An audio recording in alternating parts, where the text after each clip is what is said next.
How's it going, everybody? I'd like to welcome everybody out on a, I don't know where you're at, where it's like where you're at, but it is freezing here. It is really cold. I'm already tired of the winter.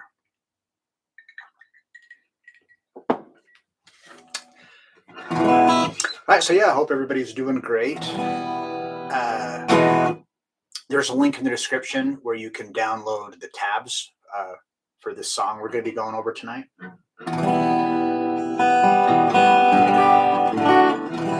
What we're going to be looking at Behind Blue Eyes by The Who. It's a really, really cool song for lots of different reasons and stuff. Some of the stuff we'll talk about throughout the lesson. So be sure to click that link, get those tabs so you can follow along, then we can get started. So who's out there? I know that Jersey Red isn't here today. Do I have any of my other regulars here tonight?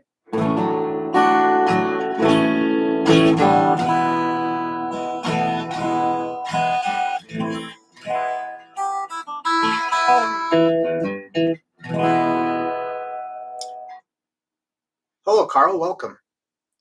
Lancaster, California. I'm sure that it's a tad bit warmer there than it is here.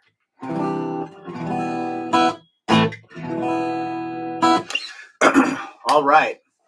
So, like I said, we're going to be looking at Behind Blue Eyes by The Who. Like I said, I think this is a cool song. It's kind of neat. It has some interesting key changes in it and stuff that I just think that kind of adds to the coolness of the song. 50? Oh, that would be awesome. 50 degrees would be sweet. It's about 18 right now, I think. Well, I'm sure it's colder. That was the last time I looked, and that was when the sun was up. It's dark now, so it's probably even colder.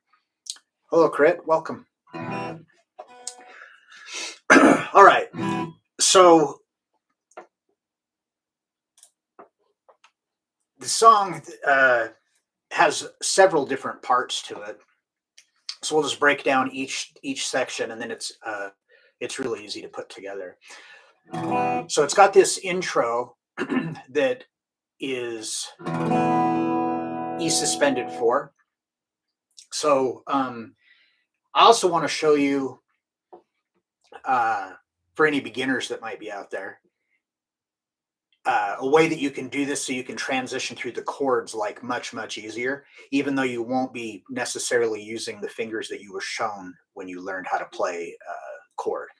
So for this first one here, for this E suspended 4, it's basically like an E minor, but you also fret the second fret of the G string, so you get that A in there.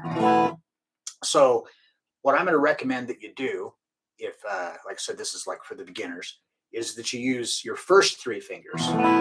The reason being is because we're going to be playing this E suspended 4 for the intro. And then when it goes into the verse, it actually switches to an E minor. And then after that E minor, it switches to a G. So all you'll have to do to make those transitions is just to go from the E suspended 4 to the E minor, is just remove your 3rd finger. And then when we go to the G, your first finger will already be in the correct location, and then you can switch to G. So it just makes it easier. Now, when you watch me play it, I may not necessarily be doing it like that.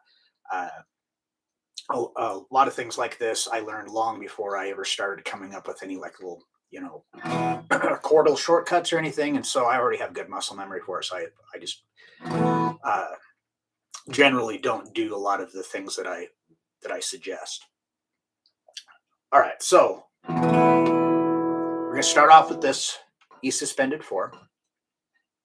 And this is all just arpeggiated. So you could play this finger style, but I think that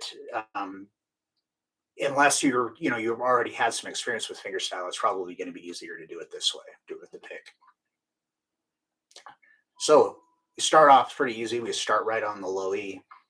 Just E, A, D, G, and then back to the D string. we're going to go to the B string, the B string to the G string to the D string, and then to the high E string, E, B, G, D. So if you kind of look at it, it's like, you can see the little pattern, it's like steps. So when we start, we do the, now we're going to go G, D, B, G, D, E, B, G, D.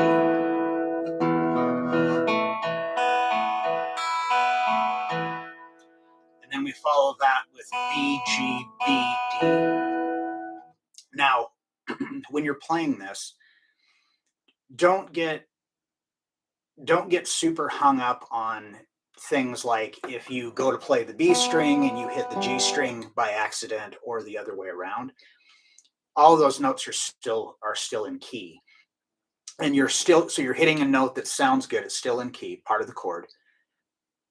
And you're hitting it on the correct place in the timing. It's not going to sound different enough to, I mean, you always want to try to, play it the best you can, but don't get like super hung up like where you're beating the, one measure of a song to death to try to, be able to get that. If those are the kind of things that just kind of iron themselves out over time.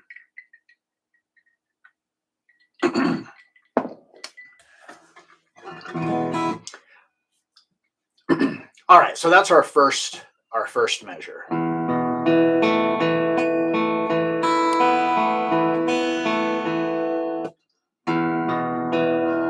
Oh my gosh.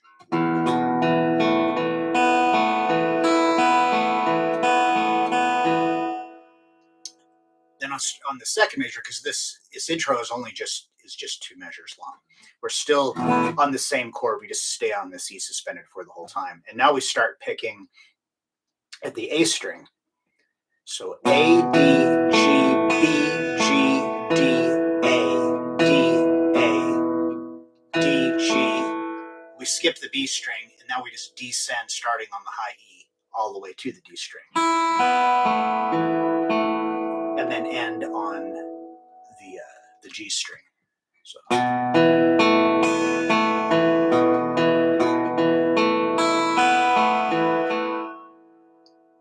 that whole for that whole intro for the two measures.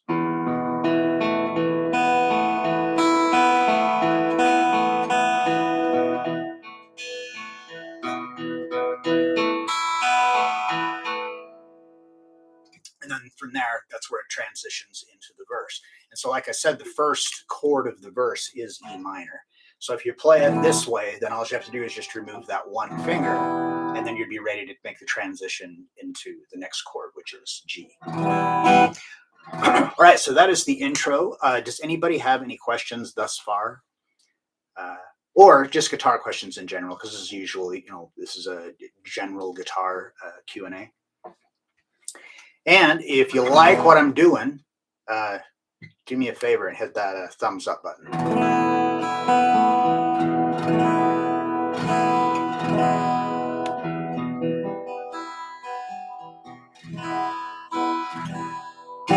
Thank you, Crit. I appreciate it. All right. So we go into the verse. It's still, one thing I forgot to mention on that intro. All of the notes are 16th notes, so they're evenly spaced apart. And so is the verse. So it's got the same kind of timing all the way through it, like a, 1E and a 2E and a 3E and a 4E and a like that. Okay, so we're going to start, we got that E minor. And now again, if you play it the way that it's tabbed, this is the strings and everything that he's hitting in the order that he's hitting. But it's very easy to make a mistake and, hit the G string when you meant to hit the D string, or, any kind of a thing like that. So, strive to do the best you can, but they're just not a big enough of a deal to, to like let it ruin your day over. All right, so we're starting now with the E minor, and we're going to go E, D, so we skip over the A string, D, G, and then the B and the high E string together. So that right there is the spot that, or one of many, spots or whatever that I have that issue with hitting the strings. With right there, I'll end up only hitting one string. Like maybe I go to hit the B and the E string, and I only hit the E string, or I'll hit the G and the B string, or the G, B, and E string. And again, since all of those notes are part of that chord, they're part of E minor, it's just not a huge deal. Hello, Victor. Welcome. Ontario. Cool. I bet it's cold up there. It's probably colder up there than it is here, I'll bet. Probably by quite a bit, I'd imagine. All right, so yeah, so we're on the E minor. So E, D, G, B, and E, D, G, A, D. So it's kind of similar to the thing you did on the intro as far as like the little steps. Couple of notes, 2 or 3 notes, and then shift down a set of strings and do it again. It gives it like, it just gives it a really, really nice, flow. All right, so on this part, we're going to be changing chords. So the first 2 beats is E minor. Then we're going to go to the G. Now, with this G, hello, John, welcome. Georgia? Yeah,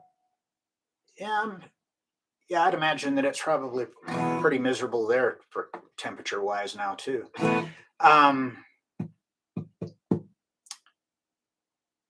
Oh, yeah, so G. So if you, maybe you learned G with being here on the 3rd fret of the B string, or that's just the one you prefer. I personally prefer this voicing. But on a lot of these older classic rock songs, they're often playing it with the B string open, and this song is the same way. So a lot of times I don't think that's a big difference, but on this particular one, you can really hear that on the G, that he's hitting that open B string. Wow, it's in the 40s in Ontario. I thought it would have been colder. Crazy. Let's see. Okay, so we've got that E minor. So it's 1 E and 2 E and see right there, I only hit the high E string and not both of them. Now we switch to the G. So now we're gonna play starting on the low E string, and we're gonna skip the A and the D string and go to G, B, and then E. So now hear the difference versus if I'm playing that D there. It makes it sound quite a bit different. A group, John Fogerty stuff, you can really hear it in that. If you try to play this voicing in G, it sounds weird. At least that's been my experience with it. Yeah, so this G, it's going to be a very similar thing. So E, G, B, E, B, G, E, G.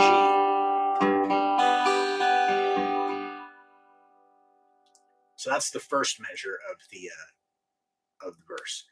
Then we're going to switch to a D.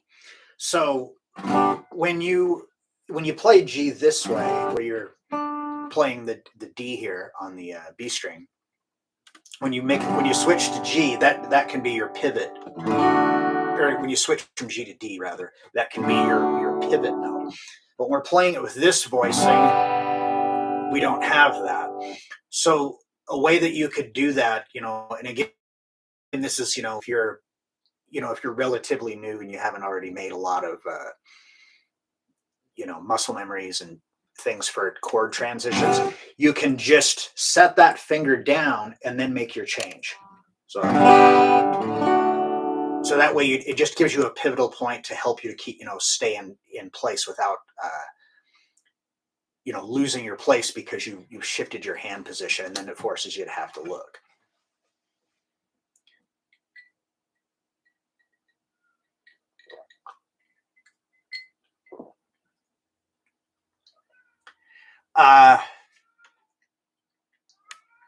You find bars a bit difficult. You mean like bar chords, or are you referring to bars like measures? I'm not quite sure what you mean, but thank you. This isn't like really tough. I mean, I realize if you're a beginner, everything kind of feels tough. Um, but that's the beauty of a lot of these arpeggiated things, or like the easy finger style stuff. It always sounds more difficult than it is. All right, so after the G, we switch to D. We start right on the D string. We're just going to go D, G, B, E. Back to the D string, then the G string, then the D, G, and B string. So here again, it's another example of where I kind of doubt when he was when Pete Townsend was like writing this, that he was sitting there thinking in terms of how it's going to look on music or whatever. So if you kind of look at those that are like little steps, you got 2 steps, and then the next step goes up and there's 3 steps, and so on and so forth. It's just kind of an easy way for me to help me remember like what the pattern is. So we're on D, and then we're going to start on the D string, and now we're going to do D suspended 4. So all you do is take your pinky and put it down so it's on the 3rd fret of the high E string. Just keep everything else the same. And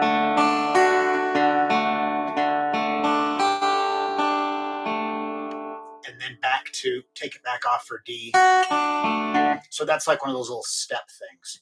We got 3 notes starting on the high E. Now we're going to take our pinky back off. So we're back to just regular D major.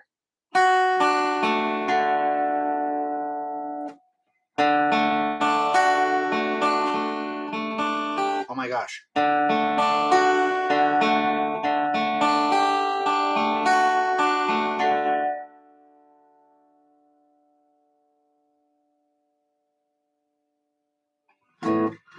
Oh, okay. So yeah, you're referring to like barring, like if you were doing like a bar chord where you have to lay your finger flat. Yeah, bar chords. There's a reason why we don't just, like as a guitar teacher, I don't like have somebody trying to play bar chords on their first lesson. They are a little bit more difficult. But a couple of things that just a couple little quick pointers. When you are doing, your hand cannot be in just one position to do every chord. So, I'm doing a G, and then I go to D, and I go to C, and I go to F. I'm having to kind of change these angles here. So often where people have failure with a bar chord is usually the first ones that are taught in like method books and stuff like that often are like F. So a major with the root note on the low E string, or like a B, or probably, maybe you see it drawn like that. So it's a major with the root note on the A string. So let's just say this is what you're trying to do, is you're trying to do B. You're having trouble down here and you're not being able to bar and you're getting dead strings and stuff like that. Just move up a little bit. So like instead of barring at the 2nd fret, move it up so maybe you're barring at the 5th fret or maybe even the 7th fret. It's going to put your arm into a position where you're going to have more leverage and the frets are a little closer together. So you work on it until you can play it there, and then move it down 1 fret. And maybe you have a little problem, so you work on it. And it's a matter of finding these little movements here.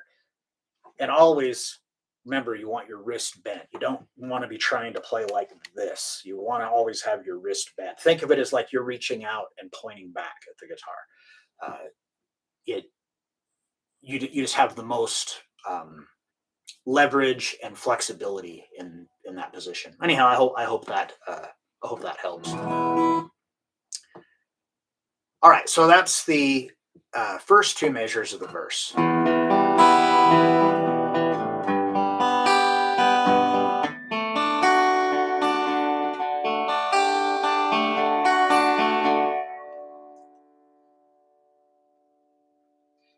Oh, no worries, Victor. That's why I said if anybody has any questions. I mean, often no one has any questions or anything, and we'll just end up blowing through the whole song in like, 10 seconds or whatever.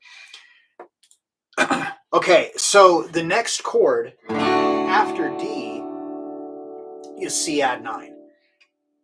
So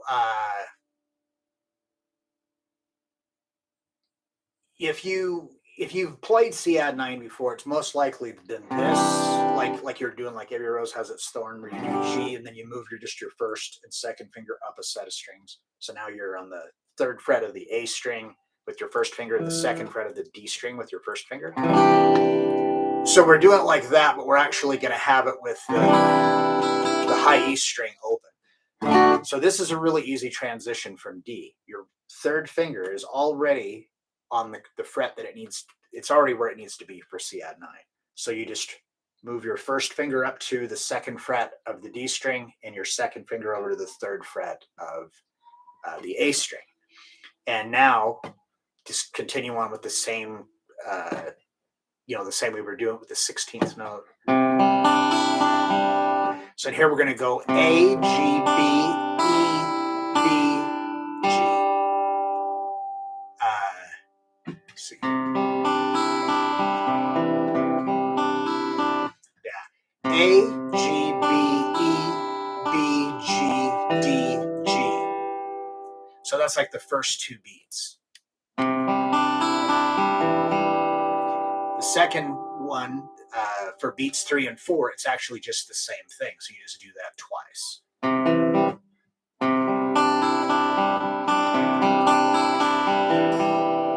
All right, so here's another thing I'll just really quickly. If you were just going to do C add 9 this way with that G there,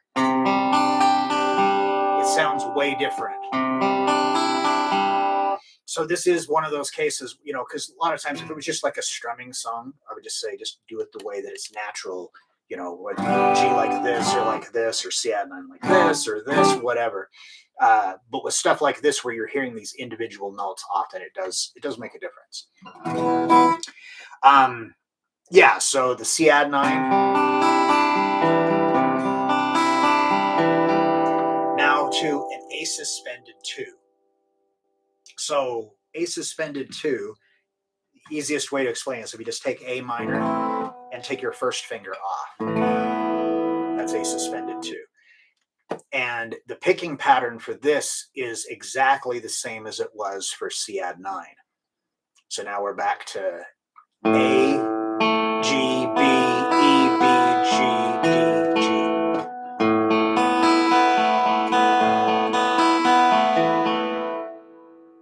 Now, what's neat about this, we go from that A suspended 2, it just repeats. So it's going to go back to E minor.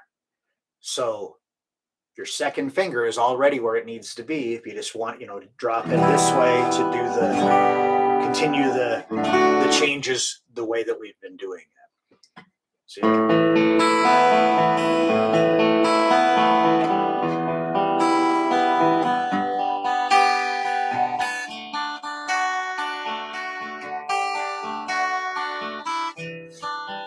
Man.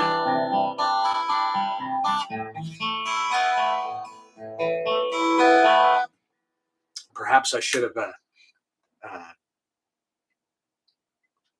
practiced it a little bit more, because I'm not doing too great. All right, so after it repeats that, then it goes from a like this arpeggiated thing to a strumming thing. So we start off with the C add 9. So that's when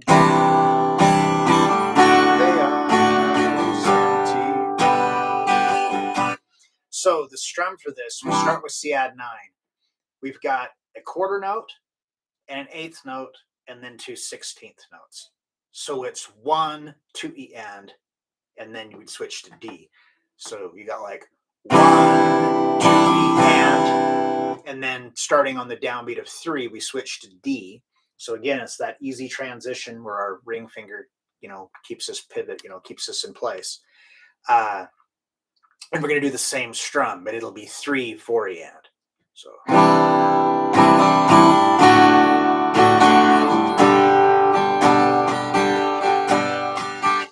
Now, with this, as far as like with strumming, this is another thing where unless the song has a very unique strum that is like a pivotal part of how the song sounds, you can really kind of work your way around it.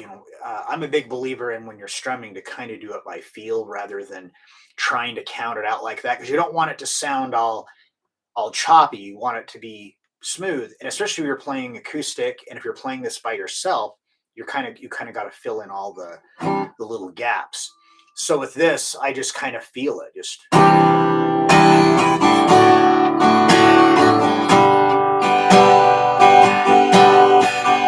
back to C add 9, D. Now we go to an E major. So that's what I was saying earlier, that the song's cool and it's kind of interesting with these key changes, is that we started off with this E suspended 4, and then an E minor, and now an E major. So it's just, I think it's just kind of interesting how they keep using, the same tonic, with these different voicings of chords that makes it the key change. I think it's interesting. I always thought that was kind of cool. Now, when it gets here, the strum does get a little bit different, and this is a part where you kind of gotta stick true to it, but you don't have to be super anal about it either. Just we go on E, and we play. He plays just the lower end of the chord, and then the upper end. So how I do it is I'll just do a downstroke. You're targeting. You're trying to get the E, A, and the D string. But if you do it and you only hit the E and the A string, or you accidentally hit the G string too, it's just not the end of the world. So I'll do this on the downbeat. Well, yeah, I guess it's technically the down, but we're still at 16th notes. So it's like 1 E and. So the lower notes, the higher notes, and then kind of the middle, notes starts kind of on the A. And then we've got this B over E. So it's just another variation on the E.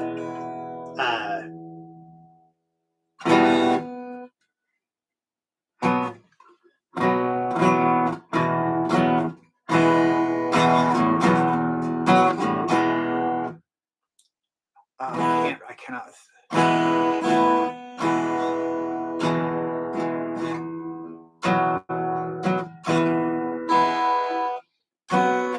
Yeah, I cannot think in my head how that goes, and because that transition is kind of weird, because you're going from E, and then you got this B over E. So it's like a B5 power chord, but with the open low E string. And then back to E. So that's going to be kind of a challenge to make that change. I should have played through this further, because I can't remember how I did that. But this is a part where you could kind of, again, alter it a little bit, fudge it a little bit to make it so you can play it. Let's see, so.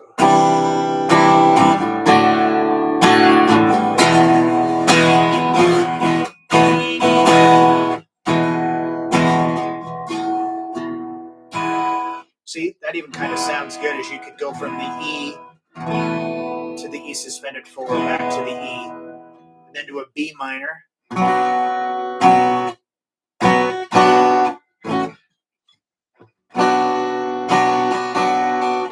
So again, you can just kind of just feel your way through that on the strum. Because again, especially when you're playing by yourself, you're kind of covering everything. So a good way to kind of work on being able to do that is take your tabletop drumming. You know, we're all kitchen counter drummers, right? So if this song was on and you were like, no, you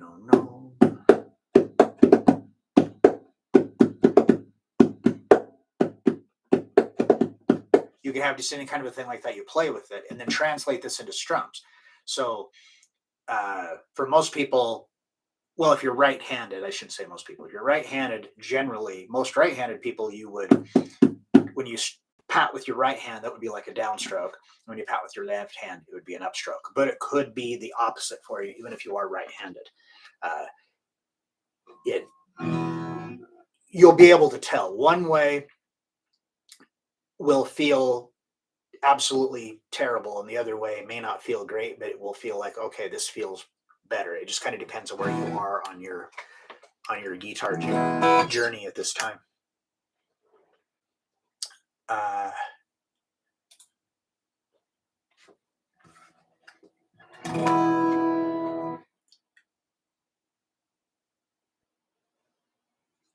I apologize in advance because I can't see very well.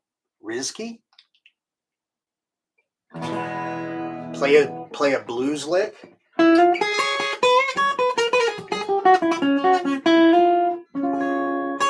Like that.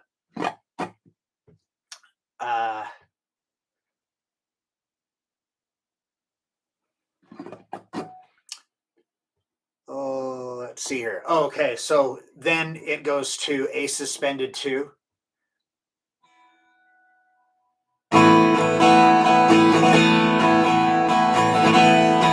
Now at the end of that, that's kind of that more,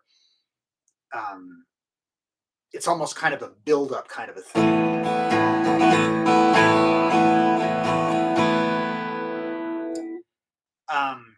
Yeah, and so that's basically the verse, and then it goes back and it plays through that again. Then so that's where we're on section C, the second time you go through on the second verse. It's just got this, build up thing, and then it goes into the. I don't really know what you'd call this part of the song. It just goes into a double time feel, but I don't know if you would call, it's not really the verse. It's not really a chorus. I don't know what you'd call it, but it's the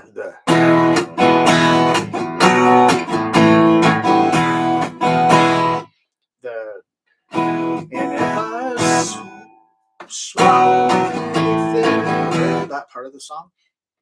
So now we do have kind of a distinctive strum now. And we're going to do some mute strums. So now we're on E major, and we play E major on beat 1 is a quarter note. And then on the downbeat of 2, we just do a mute strum. And then on the and of 2, we strum E again. And then we strum it again for beat 3. So it's like.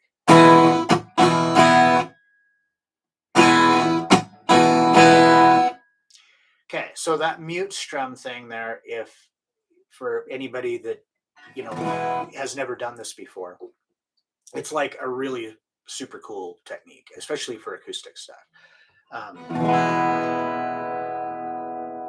If you're, in this case, if we were doing a bar chord, it's actually easier, aside from the bar chord, but because you can just release the pressure of your fingers just touching the strings. But when you're doing it here, the only strings you're really able to do that with are just the ones that you're on. So that leaves 3 strings that are just open, or 4 strings rather that are just open. No, I tried the first time. 3 strings that are just open. So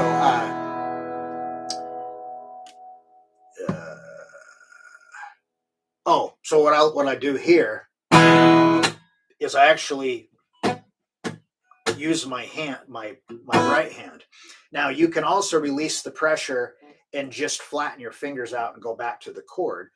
So again, it's kind of subjective to how long you've been playing and how, if it's a thing that if you do this and mute and then it's going to take you 10 seconds to get back onto the chord, it's probably not going to be the best way to do it right now.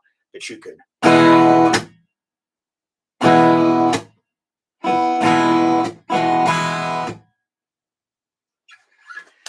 Can I do Hotel California? Well, probably I just said it out loud, so that the video is probably already demonetized for that. I actually did a live stream on that, on how to play it, and the title of it says Golden State Motel by the Seagulls. So if you wanted to check that out, and I go through the song on there.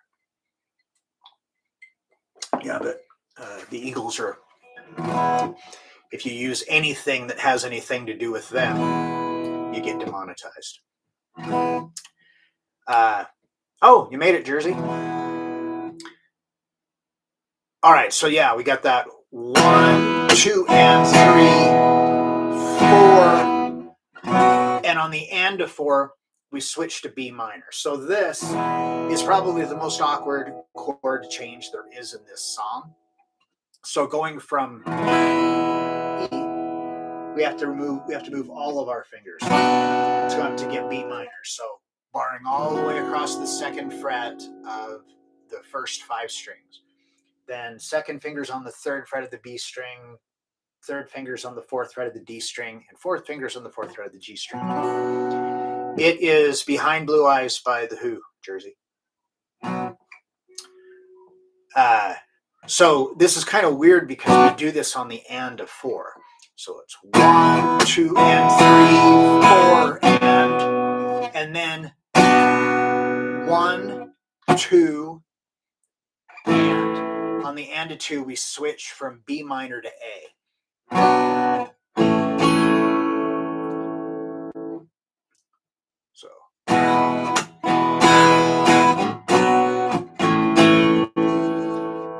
So we hit that A on the and of 2 and 3, and then we do another mute strum 4 and on the and of 4 we switch back to E, and then it more or less just repeats. There's a couple of changes here in a minute, but that's just that part of it.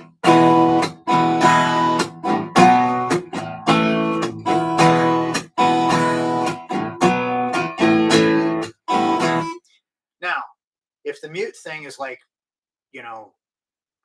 you're really struggling with it, you could still just like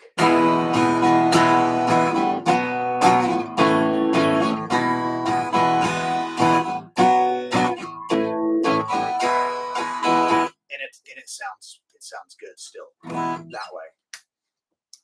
All right, so it does that. It goes from E to B minor to A, and then back to E, back to B minor, back to A again, and then to D major, and we've got that same thing: 1, 2, and 3, 4, and then on the and of 4, it goes back to B minor, but it does not say that on the transcription. I mean, it shows it in the tab, but I missed that chord, I guess.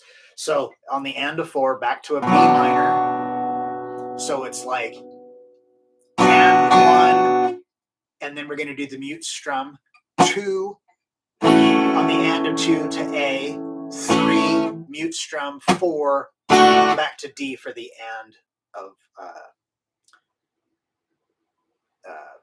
4. Let's see.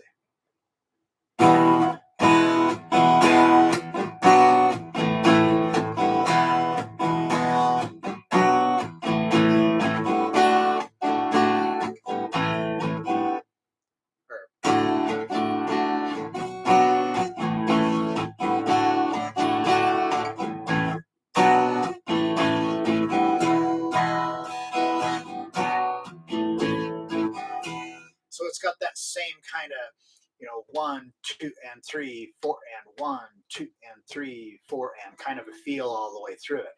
So work with strumming it like that. But even like the mutes, you can put in extra mutes and stuff. There's so much more stuff like that you can get away with when you're playing alone, that you can, play when you're just playing on your acoustic guitar, not with other players or a band or anything like that. You have to cover all the bases, and you get to cover all the bases. So it's kind of a win-win. Okay.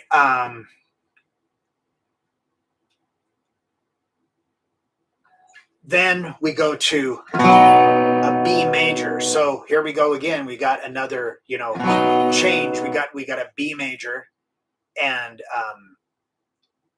we play this. We start off. It's a half note.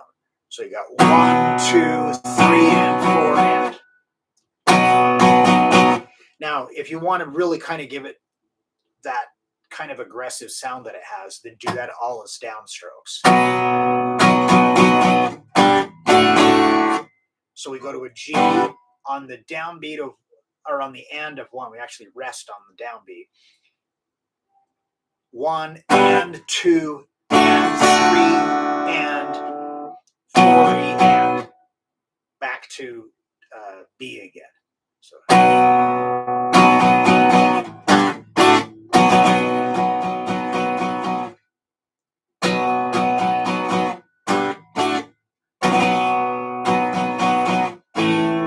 Okay, then it goes to an A.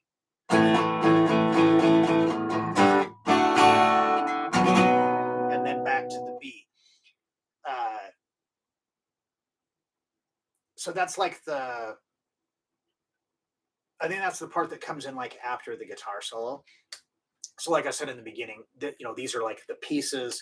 This isn't like, you don't just sight read it from start to finish, because, you have to go back and play the verse again.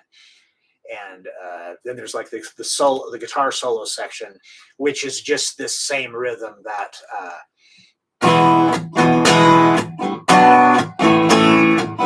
it's just that part of it. All right, and then at the end of that part, we got on the B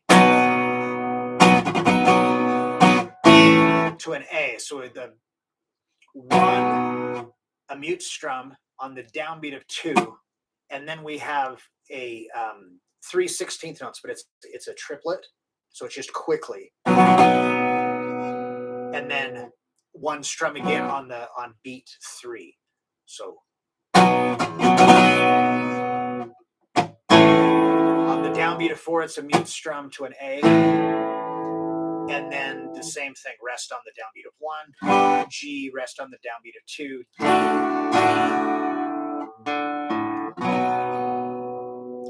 then we go to an E. But you're only hitting just those 2 notes, so you can literally, you're going from the D, just reach down to the 2nd fret of the D string, and then the open, low E, and then B. And then after that, it actually goes back into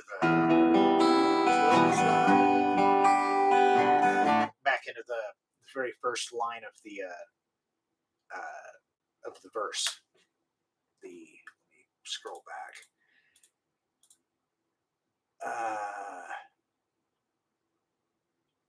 The E minor in G.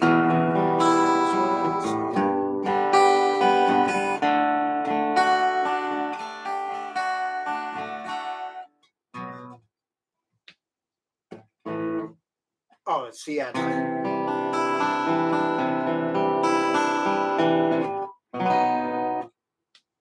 And then it just ends there. So anyhow, those are all of the parts. But it's easy to put it together, now that you have those parts. I'm trying to think of, it seems like it's just in standard tuning, but it could be that they're tuned down a half step. I don't remember.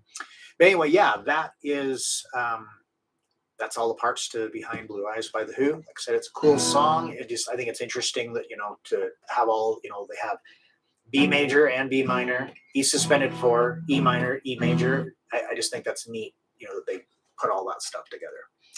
So, does anybody have any questions about what we went over, or just guitar questions in general? You see what time it is, Crit?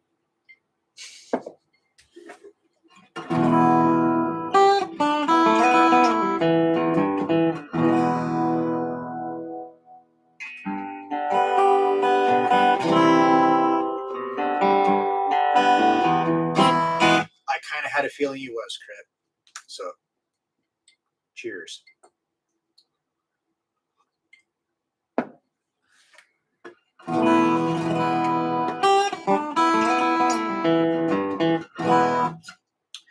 All right. Well, for anybody that maybe just joined or joined late, there's a link in the description where you can download the tabs for this song, and um, once I hang up, you'll be able to watch the rerun. I think it takes a few minutes before it's playable, but yeah, you'll be able to do that. So if you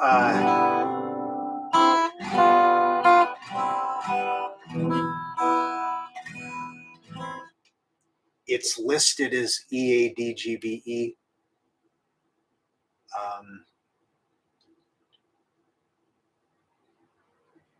I'm not sure what you're talking about, Jersey. I mean, I know that's the strings, EADGBE, but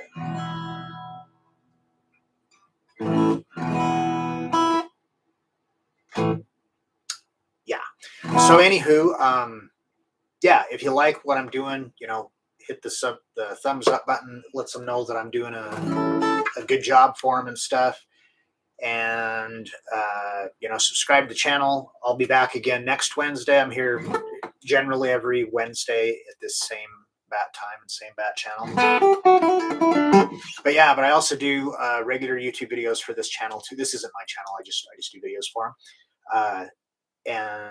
Yeah, usually 2 or 3 a week of just regular YouTube videos too. So you don't want to miss any of that stuff.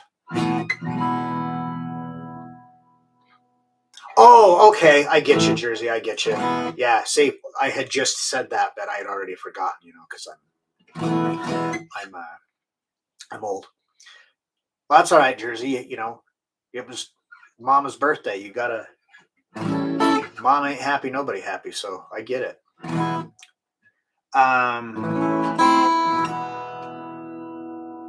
Oh, thank you, Crit. I really appreciate that.